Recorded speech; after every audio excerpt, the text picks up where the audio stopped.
हर हर महादेव। श्रावण मास महात्म। आज 11वां अध्याय सुनेंगे।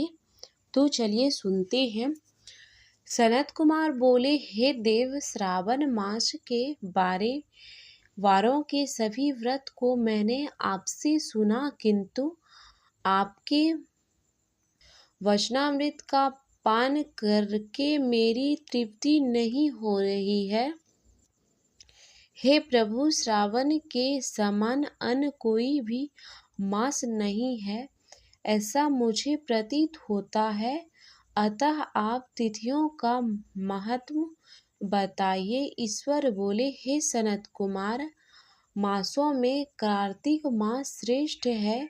उससे भी श्रेष्ठ मास माघ कहा गया है। उस मास से भी श्रेष्ठ बैसाख और उससे भी श्रेष्ठ मार्गशीर्ष है, जो श्री हरि को अत्यंत प्रिय है।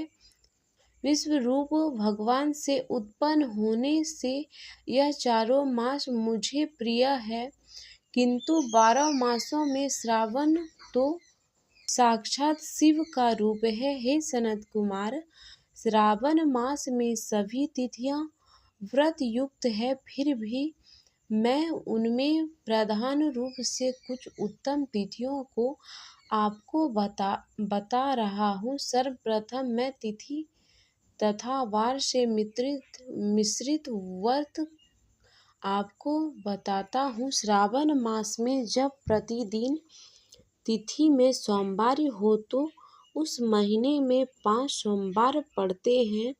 उस श्रावण मास में मनुष्य को रोटक नामक व्रत करना चाहिए।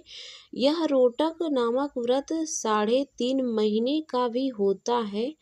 यह लक्ष्मी की वृद्धि करने वाला तथा सभी मनोरथों की सिद्धि करने वाला है। हे मुनि, मैं उसका विधान बताता हूँ, आप सावधान होकर सुनिए। श्रावण मास के शुक्ल पक्ष में प्रतिपदा तिथि को जब सोमवार हो, तब विद्यमान प्रातः काल यह संकल्प करे, मैं आज से आरंभ करके रोटक व्रत करूँगा। यह सुरश्रेष्ठ है, मुझ पर कृपा कीजिए। उसके बाद अखंडित बेलपत्र, तुलसी दलों, कमल पुष्प, कहलार पुष्पों, चमेली तथा मालती के पुष्प, गोविंद पुष्प, आक के पुष्प, उस ऋतु तथा काल में होने वाले नानाविधि अन्य सुंदर पुष्प, धूप दीप नैवेद्य तथा नाना प्रकार के फल से त्रिशूलधारी महादेव की प्रतिदिन पूजा करना चाहिए। विशेष रूप से रोटक का प्रधान नैवेद्य अर्पित करना चाहिए। पुरुष के आहार प्रमाण के समान 5 रोटक बनाने चाहिए। बुद्धिमान को चाहिए कि उनमें से 2 रोटक ब्राह्मण को दे दे, 2 रोटक का स्वयं भोजन करे और 1 रोटक देवता को नैवेद्य के रूप में अर्पित करे। बुद्धिमान को चाहिए कि शेष पूजा करने के अंतर अर्घ प्रदान करे। केला, नारियल, बीज पूरक, खजूर, ककड़ी दान, दाख, नारंगी, बिजोरा, नींबू, अखरोट, अनार तथा अन्य और जो भी ऋतु में होने वाले फल हैं, वे सब अर्घदान में प्रशस्त हैं। उस अर्घदान का फल सुनिए।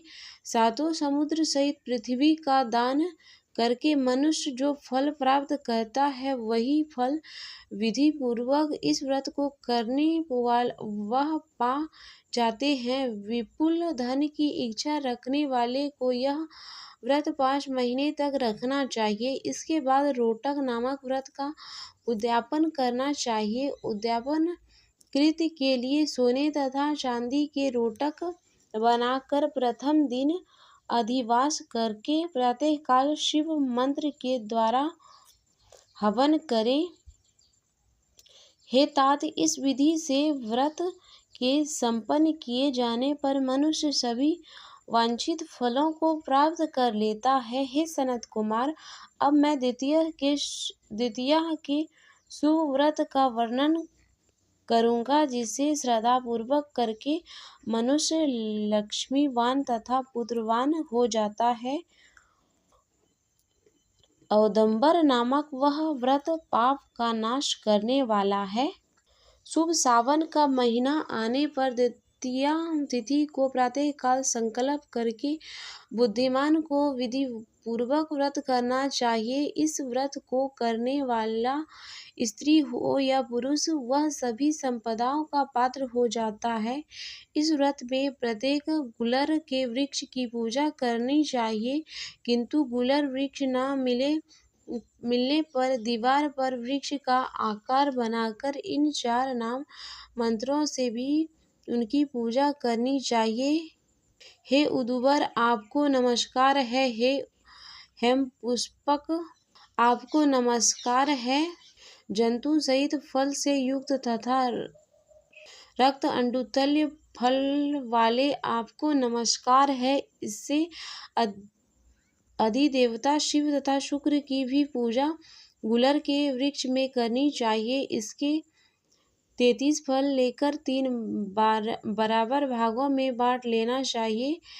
इसमें से 11 फल ब्राह्मणों को प्रदान करें, 11 फल देवताओं को अर्पण करें और 11 फल का स्वयं भोजन करें। उस दिन अन्न का आहार नहीं करना चाहिए। शिव तथा शुक्र का विधिवत पूजन करके रात में जागरण करना चाहिए। हे तात, इस प्रकार 11 वर्ष तक व्रत का अनुष्ठान करके के बाद व्रत की संपूर्णता के लिए उद्यापन करना चाहिए।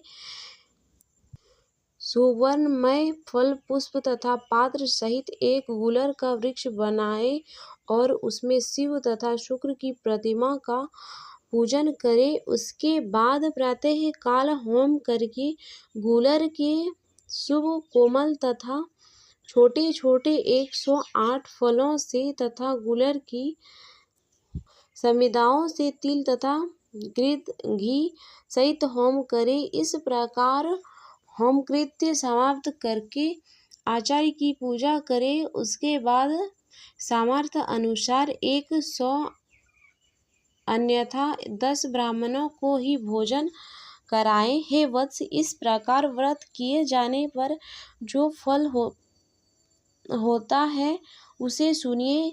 जिस प्रकार यह गुलर का वृक्ष बहुत जंतुयुक्त फलों वाला होता है, उसी प्रकार व्रतकर्ता भी अनेक पुत्रों वाला होता है और उसके वंश की वृद्धि होती है। यह व्रत करने वाला सुवर्णमय पुष्पों से युक्त वृक्ष की भांति लक्ष्मी प्रद हो जाता है। हे सनत कुमार, आज मैंने किसी को भी यह व्रत नहीं बताया था। गोपनीय से गोपनीय इस व्रत को मैंने आपके समक्ष कहा है। इसके विषय में संशय नहीं करना चाहिए और न भक्ति पूर्वक इस व्रत का आचरण करना चाहिए। सावन मास का 11वां अध्याय समाप्त हुआ।